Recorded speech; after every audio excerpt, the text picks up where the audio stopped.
한 사람의 기도가 무너진 나라를 다시 세운다. 이게 과연 가능한 이야기일까요?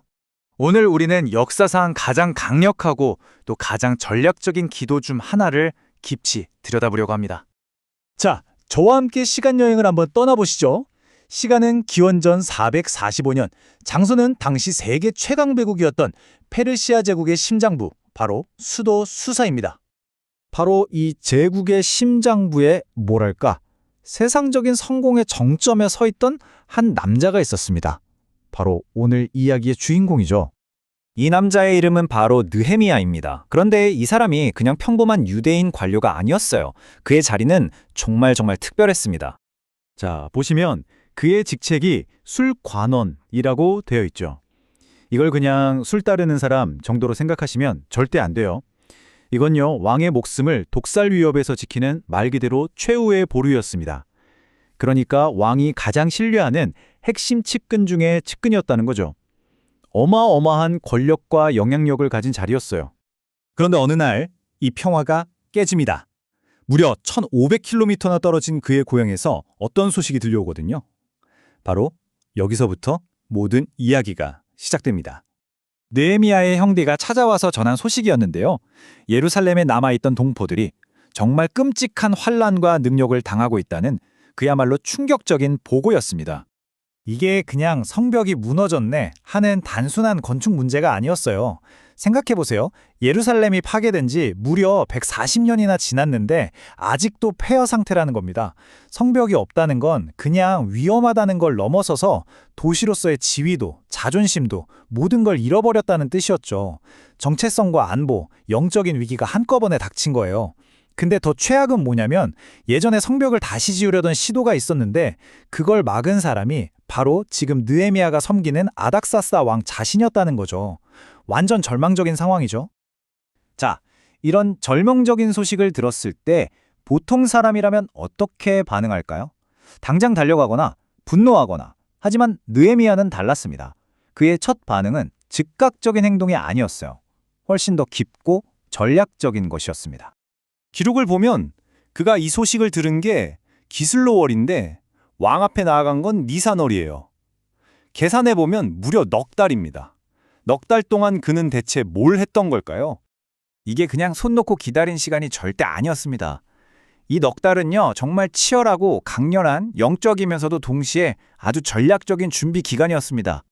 이 시간 동안 느헤미야는 그냥 슬퍼만 한 게 아니에요. 그는 금식하고 애통하면서 동시에 기도를 통해 하나의 완벽한 작전 계획서를 짜고 있었습니다. 하늘의 하나님을 설득할 그야말로 완벽한 논리를 세우고 있었던 거죠. 자, 그럼 도대체 어떤 기도였길래 그럴까요? 지금부터 느헤미야의 기도를 한번 해부해 보겠습니다. 이건 정말이지 슬픔을 어떻게 구체적인 계획으로 바꿀 수 있는지 보여주는 완벽한 마스터 클래스 같아요. 보시면 그의 기도는 그냥 감정적인 호소가 아니에요. 아주 체계적이고 논리적인 4단계 구조를 가지고 있습니다. 마치 법정에서 유능한 변호사가 변론하듯이 하나님 앞에서 차근차근 자신의 논리를 쌓아 올리고 있는 거죠. 그리고 그 변론의 핵심 근거가 바로 헤세드라는 단어입니다. 이게 히브리어인데 그냥 자비나 친절과는 차원이 다른 뜻이에요. 이건 약속에 기반한 언약을 반드시 지키는 충성스러운 사랑을 의미하거든요. 그러니까 느헤미야는 지금 하나님은 약속을 지키시는 분이시잖아요. 그러니 행동하셔야 합니다. 라고 하나님의 성품에 근거해서 강력하게 주장하고 있는 겁니다. 그리고 정말 중요한 포인트가 여기서 나옵니다. 그는 저 사람들이 잘못해서 이렇게 됐습니다. 라고 남 탓을 하지 않아요. 대신에 나와 내 아버지의 집이 범죄했습니다. 즉, 우리가 잘못했다고 말합니다. 자신을 그 공동체의 아픔과 죄에 완전히 동일시하는 거죠. 이게 바로 중보기도의 핵심이고 심장입니다. 그런데 이 느헤미야의 이야기는요, 여기서 끝나지 않습니다. 많은 사람들이 이 이야기를 통해 훨씬 더 크고 위대한 이야기의 그림자, 일종의 예고편을 발견하거든요. 한번 비교해 볼까요?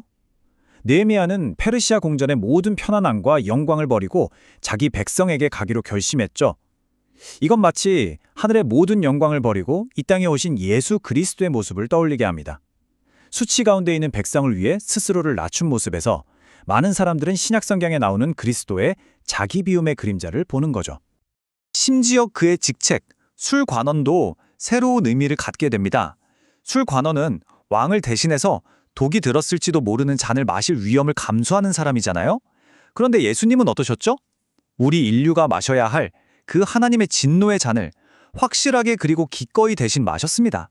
그래서 느헤미야는 우리를 위해 진정한 잔을 마신 더 나은 술관원의 모형이라고도 볼 수 있는 겁니다. 자, 다시 느헤미야의 기도로 돌아와서 이 기도는 이제 마지막 단계로 접어듭니다. 아주 구체적인 하나의 요청으로 모아지는데요. 여기서 정말 놀라운 반전이 드러납니다. 넉 달 동안의 길고 깊은 기도 끝에 그의 마지막 간구는 이거였습니다. 오늘 종이 형통하여 이 사람 앞에서 은혜를 입게 하옵소서. 여기서 말하는 이 사람이 누굴까요? 바로 아닥사스다 왕입니다. 모든 기도가 이제 단 한 사람에게 집중되고 있는 거죠. 아니 근데 이게 말이 되나요? 왕한테 가서 왕께서 중단시킨 그 성벽 재건 제가 가서 다시 하게 해주십시오 라고 말해야 하는 상황이잖아요. 이건 목숨을 내놓는 일입니다. 일개 유대인 관리가 어떻게 왕에게 그런 엄청난 부탁을 할 수 있었을까요?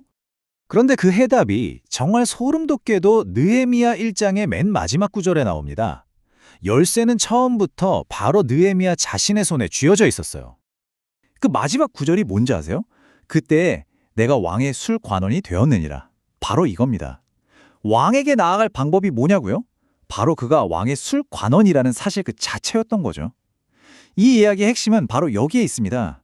하나님은 문제 바로 옆에 해결책을 이미 준비해 두셨다는 것. 느헤미야의 직업이 곧 그의 사명이었던 겁니다.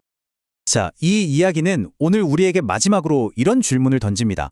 여러분의 삶과 세상에는 어떤 무너진 성벽이 보이시나요? 그리고 혹시 그 성벽을 다시 세울 수 있는 열쇠가 바로 당신이 지금 서 있는 그 특별한 자리, 당신의 직업, 당신의 위치에 이미 주어져 있는 것은 아닐까요?